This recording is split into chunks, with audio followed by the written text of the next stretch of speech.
आज से ही 2 चीज शुरू कर दें आप। वो है एक भुनी हुई अलसी।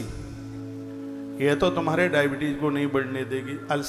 अलसी के दाने भुने हुए, उसको बाजार से लाइए। बाजार में भुनी हुई भी मिलती है, नहीं अपने यहाँ लेकर के आइए और उसको तवे के ऊपर भूनिए। कुछ भी मत डालिए, उसको सीधा ही भून लें। उसको स्वाद के लिए थोड़ा सा उसमें आप काला नमक डाल सकते। यह है आपके डायबिटीज के लिए। और दूसरा है अजवाइन में काला नमक डाल करके उसको भून करके एक डिब्बी में रख लीजिए।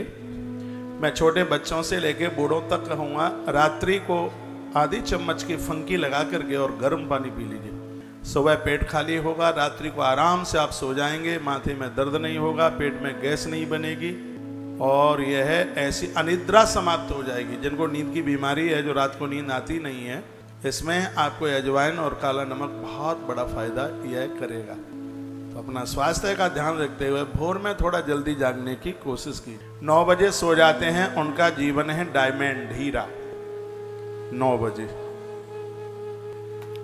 एक बार मेरी फोन पर बात हुई थी श्री लक्ष्मी नारायण अग्रवाल जी को। मैंने कहा रात में कथा आती है, आप सुनते हैं क्या? पता नहीं कहाँ की बात है, बड़ी अच्छी कथा हो रही थी। तो ये बोले महाराज जी रात्रि को मुझे जल्दी सोने की आदत है। ये सबको ही सोने की आदत होनी चाहिए जल्दी। 9 बजे हीरा, 10 बजे स्वर्ण सोना।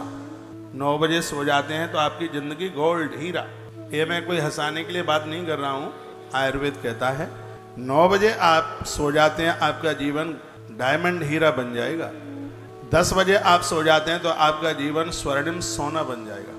10 बजे, 10:30 बजे सोते हैं तो पीतल, और 11 बजे और उसके बाद में सोते हैं तो 60 रुपये किलो का लो आए, फिर बस ये समझ लीजिए आप। हाँ, तो आप अपने जीवन को डायमंड नहीं बना सकते, तो आप जितने भी बैठे हैं वो सब अपने जीवन को आप गोल्ड बना लेंगे, सोना बना लेंगे। 3 बातों का ध्यान रखें, एक सोने का समय और एक जागने का समय और एक खाने का समय। रात्रि को देर में कुछ भी मत खाइए। हम लोग रात को 12 बजे के बाद पानी भी नहीं पीते, और ऐसा नियम कई बरसों से।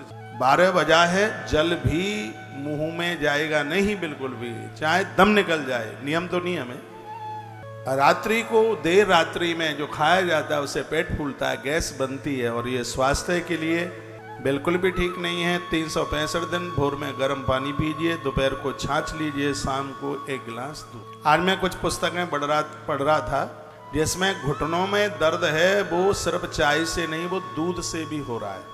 दूध से, ऐसे जानवरों का दूध जिनमें इंजेक्शन लगाया जाता है, उनमें इंजेक्शन लगा करके उनको दोहा जा रहा है, तो उसकी वजह से लोग बड़े बीमार हो रहे हैं। जर्सी वर्सी का, पॉलीथिन का ये जो दूध है ये रुग्ण कर रहा है। बढ़िया गैया भैंस का दूध मिलता है, गैया का नहीं मिल पाता तो भैंस का ठीक है, लेकिन भैंस के दूध में पानी ज़्यादा डाल करके पीना है, क्योंकि वो गाढ़ा ज़्यादा होता है, उसमें आलस्य भी होता है और उसमें प्रमाद भी होता है। लेकिन जर्सी वर्सी से तो ठीक है, और गैया का तो खैर दूध है ही नहीं, वो तो अमृत है। एक बार अकबर ने अपनी सभा में पूछा कि दूध सबसे अच्छा किसका होता है, तो किसी ने कहा बकरी का।